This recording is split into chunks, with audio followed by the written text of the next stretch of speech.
1,95,00,000 వ్యయంతో 38వ డివిజన్ కృష్ణానగర్ వినాయకుడి గుడి సమీపంలోని సీతంపేట నుండి చేపట్టనున్న స్ట్రామ్ వాటర్ డ్రైనేజీ నిర్మాణ పనులు MP Daggubati Purandeswari, city MLA Adireddy Srinivas, RUDA chairman Boddu Venkataramana Chowdary కలిసి శంకుస్థాపన చేశారు. అనంతరం ఎంపీ దగ్గుపాటి పురంధేశ్వరి మాట్లాడుతూ రాజమండ్రి నగర అభివృద్ధిపై ప్రభుత్వం ప్రత్యేక దృష్టి సాధించిందని పేర్కొన్నారు. రాజమండ్రిలో కొద్దిపాటి వర్షం పడినా గంటల తరబడి నీరు నిలిచిపోవడం ప్రజలకు తీవ్ర ఇబ్బందులు కలిగిస్తుందని, ముఖ్యంగా గోదావరి వరదల సమయంలో నగరం భౌగోళిక పరిస్థితులు కారణంగా, అలాగే గత వైకాపా నేతల అనాలోచిత పనుల వల్ల నీరు వేగంగా బయటకు వెళ్లే పరిస్థితి లేదన్నారు. ఈ సమస్యను శాశ్వతంగా పరిష్కరించేందుకు ఆధునిక ఆర్సీసీ స్ట్రామ్ వాటర్ డ్రైనేజీ నిర్మాణానికి శ్రీకారం చుట్టామని తెలిపారు.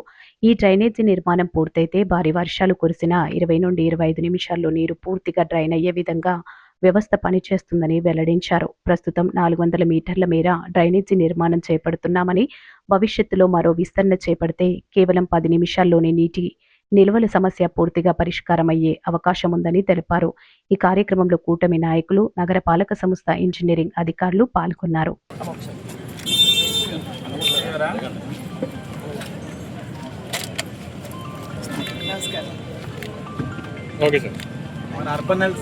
ముఖ్యమని ఎందుకు అంటున్నామంటే మనందరికీ తెలుసు, కొద్దిపాటి వర్షం పడినా సరే ఈ పరిసర ప్రాంతాల్లో నీళ్లు నిలిచిపోవటం, 2-3 గంటల వరకు కూడా నీళ్లు ఇక్కడ నుండి తొలగించలేకపోవటం ప్రజలకి చాలా ఇబ్బంది కలిగించేటువంటి విషయం అని చెప్పి మనందరికీ తెలుసు.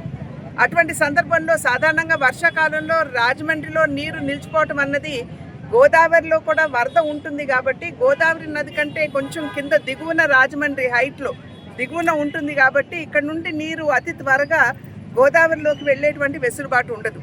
కనుక ఈ యొక్క ఇబ్బందిని దృష్టిలో పెట్టుకుని స్థానిక ఎమ్మెల్యే అయినటువంటి ఆదిరెడ్డి వాసు గారు ఇక్కడ ఉన్నటువంటి అధికారుల యొక్క సహకారంతో, వారు అందులోనూ ముఖ్యమంత్రి గారి యొక్క సహకారంతో 1,95,00,000 మేరకు ఇవాళ ఈ కార్యక్రమాన్ని వారు చేపట్టడం జరిగింది. ఈ కార్యక్రమం మాధ్యమంగా ఇప్పుడు మనకు వచ్చినటువంటి వెసులుబాటు ఏమిటంటే, వర్షం పడిన ఒక 20-25 నిమిషాల్లో ఇక్కడ నుండి నీరు డ్రైన్ అయిపోయేటువంటి వ్యవస్థని మనం ఇక్కడ కల్పించుకోవడం జరిగింది. అయితే ఇది 400 మీటర్లకి సంబంధించి డ్రైన్ వేశారు.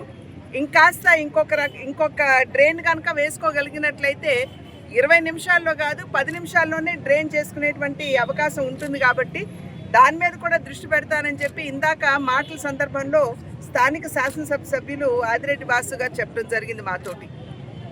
ఎన్నికల సమయంలో మేము చెప్పాం, డబుల్ ఇంజిన్ సర్కార్ అంటే కేంద్రంలో రాష్ట్రంలో ఎన్డీఏ కూటమి అధికారంలో ఉన్నట్లయితే ఏదైతే రాజమండ్రికి అభివృద్ధి చాలా సుదూరంలో ఉన్నదో ఆ అభివృద్ధిని రాజమండ్రికి చేరువ చేసేటువంటి అవకాశం ప్రజలు మాకు ఇస్తారని చెప్పి ఆ రోజు ప్రజల వద్దకు వెళ్ళినప్పుడు చెప్పడం జరిగింది. దాని మీద విశ్వాసంతో ప్రజలు కూడా మమ్మల్ని ఆశీర్వదించి అనూహ్యమైనటువంటి విజయాన్ని వారు మాకు అందించారు. ఇవాళ మేము ఆనాడు ప్రజలకు ఏదైతే మాట చెప్పామో, మీరు కనుక చూసినట్లయితే ఈ గడిచిన 2.5-3 సంవత్సరాల కాలంలో అనేక కార్యక్రమాలు రాజమండ్రి అభివృద్ధి కోసం స్థానిక శాసనసభ సభ్యుల యొక్క సహకారంతో వారు మేము అందరం కలిసి ఒక కూటమిగా ఇవాళ రాజమండ్రి అభివృద్ధికి అంకిత భావంతో మేము అందరం పనిచేస్తున్నటువంటి తీరుని ప్రజలు చూస్తున్నారు.